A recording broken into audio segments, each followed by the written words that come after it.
pretending to be nice to me, but I'm not going to be fooled by this. And so I continued being abusive. And the more abusive and aggressive I became, the kinder and nicer they became. And I thought, what is going on here? These are very devious people. They're using tactics to try and play with my mind. And what they kept saying to me was, why are you angry? You are our guest, you are our sister, we want you to be happy. And I thought, there's something strange. I had no idea. I thought it was a tactic of theirs to... Yes, naturally. So I didn't trust them at all. On the 6th day, I was visited by a religious cleric. That really did frighten me, because I had avoided talking about religion for 6 days. And there I was, confronted by this man who asked me, invited me to convert to Islam. I said, I can't make such a life-changing decision while I'm in prison, but if you let me go, I promise I will read your holy book and I will study Islam when I get back to London. At this moment, you meant this promise, or just you just said it to get away? I would have promised to have learned Swahili backwards if only they would let me go. And so I would have made this, I would have promised anything, just let me go. And after that exchange, I was then sent to Kabul, to the central prison there, to the terrorist wing of the prison, and I was locked up with 6 Western women and 2 Western men who worked for a charity, and they had been accused of trying to convert Muslims to Christianity. And I was with them for about 4 days. What were their impressions? Is it the same as you, or...?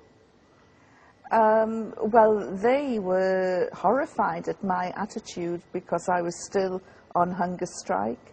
I was still cursing and spitting and throwing things at the Taliban, and they said, you know, there is no need for this. And I said, oh, you've got this Stockholm syndrome, you've bonded, you know, these people are the enemy.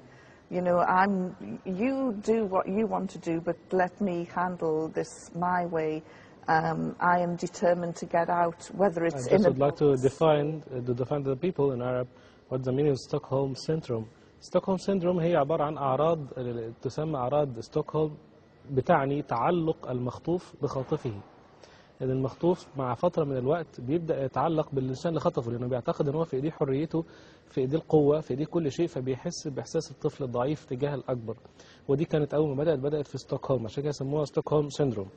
You've been accused for this Stockholm syndrome, I think, after a while. Yes, I was, because I ended up converting to Islam. Yeah, but let's not jump to this decision. But yes, I was accused of bond. Well, to suffer from Stockholm syndrome, you have to bond with your captors. You have to enter into a relationship with them, a civil relationship. And as you've heard, my behavior towards the Taliban was anything but civil. So you spent these 4 days with the other Western prisoners, and then? And the war began, and the night that the war began, they had said to me, tomorrow you will go home, inshallah. And I said, what is this inshallah that you say? Because whenever it happens at the end of a sentence, it never happens. And they said, no, tomorrow you will go home, inshallah. And then the war began. More than 50 cruise missiles were dropped on Kabul that night. You were there? I was there. There was nowhere to run, nowhere to hide. I had covered wars and conflicts before. And it never occurred to me until that moment, bombs don't discriminate. They can't tell civilian from military, man, woman, child. There's nothing such like smart bombing, no such thing like that? No.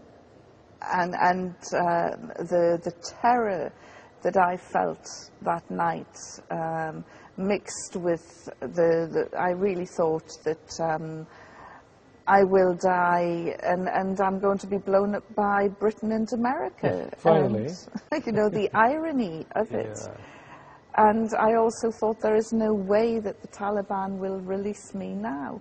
But the next morning, despite the high civilian casualties that had been suffered, the Taliban arrived with a people carrier vehicle and said, you're going home. All of you? No. The Christians, I had been separated from them. They thought I was being taken away to be executed. I've spoken to them since. And they were told not to talk about me, not to write about me, to erase me, forget I existed.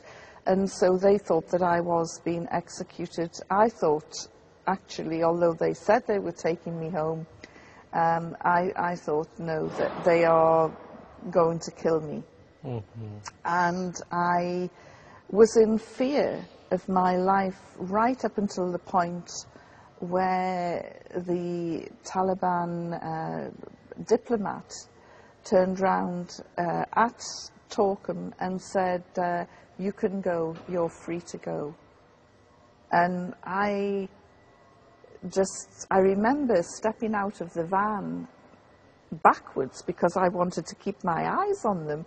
I still didn't trust them, and turned round. You thought someone will shot you, maybe? Right at the last minute, and they smiled and said, go.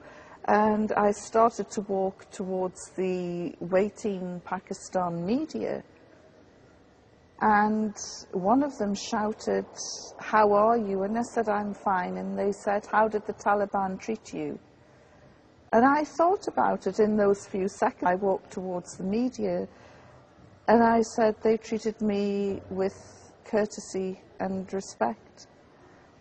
And this is not what the media wanted. They wanted to hear about the torture, the abuse, maybe even gang rape, you know, everything that subsequently happened in Abu Ghraib. At that time, you could understood what happened, or you couldn't understand it? I couldn't really understand it, other than that they had treated me well, and I didn't know why. And it was a complete mystery to me, but like so many Western journalists covering that region of the world, I knew nothing about the culture. I knew nothing about their faith. I knew nothing about Islam. And everything that they did, I misinterpreted. During the interrogations that we had, they would look at the ceiling, they would look at the floor, they would look anywhere but at me. And I thought, yes, they're too guilty. They are so, you know, determined that they're going to kill me, they can't even make eye contact. Of course, I discovered later that this was the Taliban showing me respect by not looking at me. I didn't realize that at the time. So you came back to UK? I came back to the UK, and I thought about the promise that I made. And, you know, I come from the north of England. I say it's the tribal areas of Britain, between Scotland and England. And, you know, where a person's bond, where their word is very important. And I thought, well, I did make a promise, so I'll keep it. But furthermore, as a journalist covering the Middle East and Asia, I thought that I really needed to know about Islam, because quite clearly, for these people anyway, it was a way of life, rather than just a faith that they picked up and put down when they felt like it. So I began reading the Holy Quran and studying Islam. What was your first book that you decided to start with? It was an English translation of the Holy Quran by A. Yusuf Ali. Mhm. And it And had for the books? and it had an index in the back. The books that I read were many and varied, ranging from a lot of translated works by Sheikh Abdullah Razan. There was also Said Qutb, his Milestones that I read. Quite a few books on women's issues to do with the